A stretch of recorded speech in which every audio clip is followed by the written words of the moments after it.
currently have my window open, so if there's any like background sound, I'm sorry about that. I am desperately enjoying the cooler weather. It's like 59 degrees where I am right now, and it's been pretty hot the past month. August is always the hottest month where I am. And it's like rainy outside, it's nice and cool, it's breezy. I'm so enjoying the outside, so hopefully there's no loud noises from the window being open. We'll see. But today I am starting a new sketchbook, which is something that I didn't necessarily need to do, but I really felt like doing it. I was looking for this very specific sketchbook. This is specifically a Stillman and Burns sketchbook. Off the top of my head, I actually do not, in fact, know which one it is, but I was pretty sure I had it, and I was, like, looking through sketchbooks I had in my, like, office space.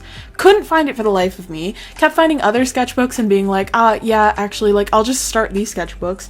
But I have about 4 sketchbooks that are kind of new, but I've done, like, the first couple of pages, and I was really itching to start, like, a new sketchbook, especially because I've just had really bad art block lately, like insane art block, and I didn't really acknowledge it as art block until recently, but I've struggled with making art for a very long time. We say this in every single video, but for the past maybe about a month now, I've actually had like really strong motivation to make art. I've really wanted to like sit down and work with watercolors, work with different media, just enjoy making art, but every time I do, everything I do comes out looking so bad. I have no ideas and no inspiration. I just simply have the motivation to create things, which is fantastic, but also horrendous because everything I do just turns out wrong, especially because anytime I go into something, I just kind of start sketching and I don't have anything in mind, and my brain is empty in the worst way possible, so everything turns out horrible. So there's a couple of things that I try to do to combat art block. Things I've done in the past is redrawing my own art is something I really like to do. Personally, I get a lot of inspiration from even just looking back on old art I've created, whether it's going through an old sketchbook of mine or just scrolling through my Instagram. I don't know why, but looking at my own art like makes me very, very inspired. I really enjoy doing that. So in the past, I have just like redrawn some old art.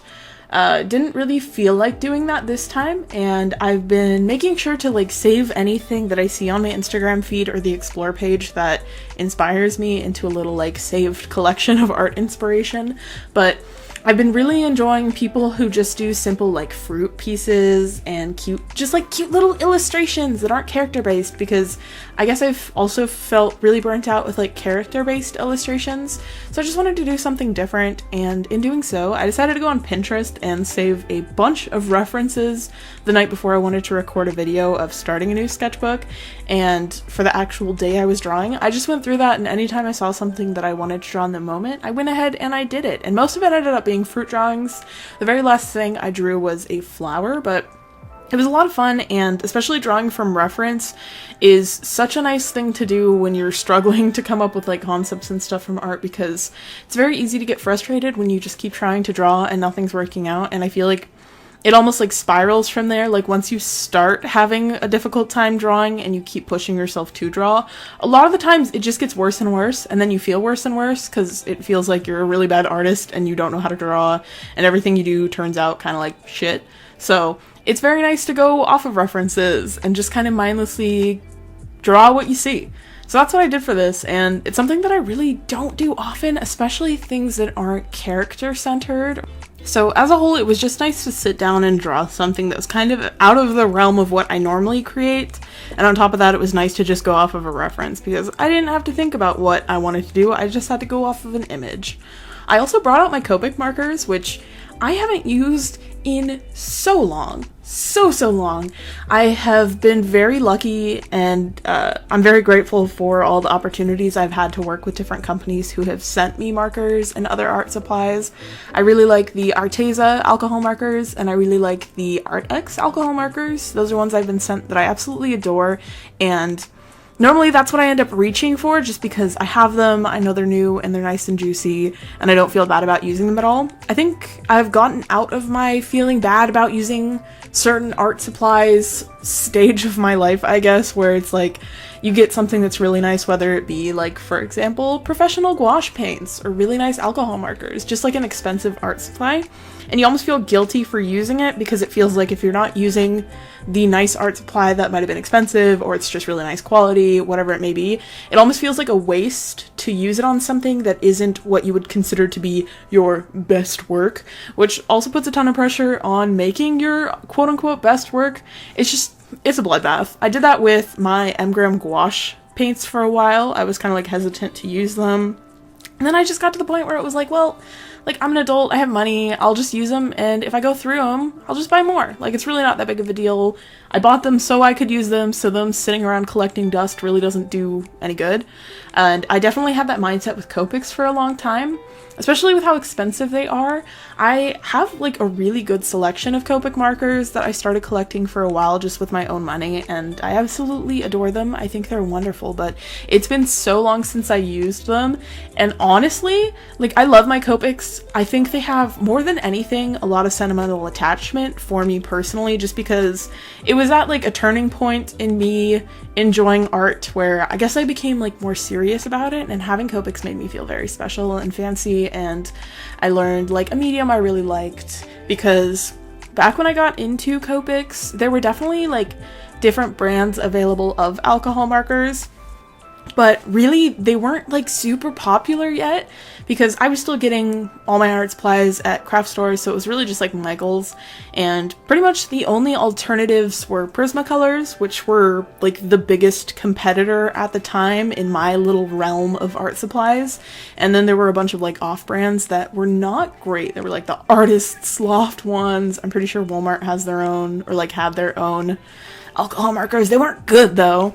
But Copics were kind of like the cool marker, and now it's nice because there's like a bunch of different ones. It's like, oh, Hoohoo's really good, Artesa's really good, bunch of other really good competitor brands.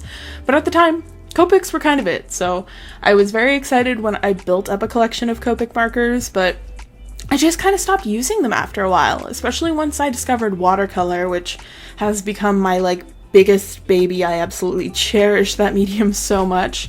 I definitely dove more into watercolors and wet media as a whole than using markers, so it's very nostalgic anytime I go back to using alcohol markers, especially my Copics, because I'm so familiar with all the colors, and it just reminds me of making art when I was like 13, 14-ish. It's so nice. It is so lovely. I wasn't actually sure how any of this illustration was going to turn out because it was a subject that I don't really draw, and it was a medium that I haven't really used in a while, but I was actually really happy with how this ended up turning out. This is definitely like one of the better traditional things I've tried doing lately, which was really nice because, like I said, I have been fighting for my life with art block. It has not been good. It has not been fun. So this was a nice little way to, I guess, in a way, make me feel better about making art and just enjoy the process without all those extra, like, hating what I'm making feelings that I was having when I was just drawing from my brain, because it was not working well for me. And also, this little spread that I ended up doing is the Patreon print for the month of September. So if you're interested in snagging a print of this artwork, just this one half page, that'll be available over on my Patreon. It's only $10 a month, and you get a lovely little print from me. So link is always in the description box below to my Patreon if you're interested. I also want to start making like Halloween merch for October, since it's September already, and it's basically Halloween already, as far as I'm concerned. I feel like mid-August, it's Halloween time. So I really want to try to make Halloween merch. I haven't done a ton with my shop.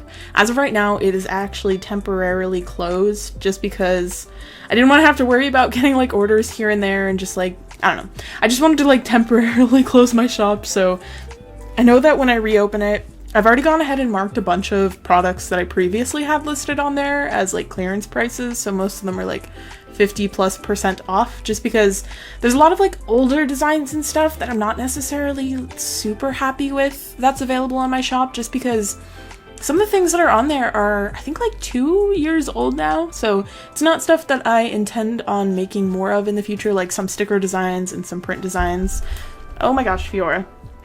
Fiora has joined us. I wish you guys could see. She is a little baby. She's been so clingy today. It's been lovely, but I've been trying to like pack Patreon rewards and I've been trying to edit this video and she's just been jumping up on my desk, nuzzling me, and it's like, girl, I love you so much and you're such a sweet baby angel, but I'm trying to be productive. Please. But yeah, like I said, I want to do a little shop update, hopefully before the start of October. I don't know, we'll see how it goes. I don't see myself outsourcing. Oh my god, Fiora. Girl. I don't see myself outsourcing stickers for the time being, just because I have my Cricut at home and I can print them from home, and that costs me nothing because I already have like the ink, the paper, etc. So in my eyes, it doesn't cost me anything. Technically, I'm using the supplies I have, so it does, but it's stuff I already have at the very least. So I really want to make like some print designs and some sticker designs maybe for October, because the concept of making seasonal merch is like chef's kiss. Such a great idea, such a fun thing, but my problem is I always think about it way too late. So I'll be like beginning of December and I'm like, ooh, you know what would be cool? Making Christmas designs. And it's like, all right, I got like a little over 3 weeks before Christmas is quite literally here. So optimally, I'd want to list them around that time so people could get them in time for the holiday. I'm really bad when it comes to seasonal merch, but I am going to try my best to make some Halloween merch and have a cute little Halloween shop update. So look forward to that.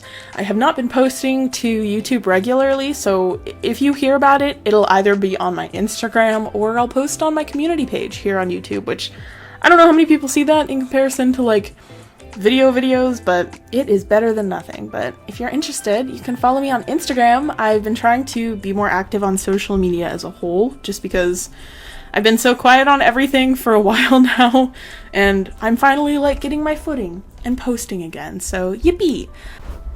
If you've made it this far, thank you so much for keeping up with me and watching. The biggest love from both me and Fiora, because she is rubbing herself all over me on my desk right now. She has probably bumped into my mic a couple of times, so I apologize for that, but she is just a happy little lady. She's going to be so happy when I'm done editing this, because I can give her so much love and affection that she's been acting like she's deprived of. She's not. I give her so much love and affection. Thank you guys so much for watching. Bye!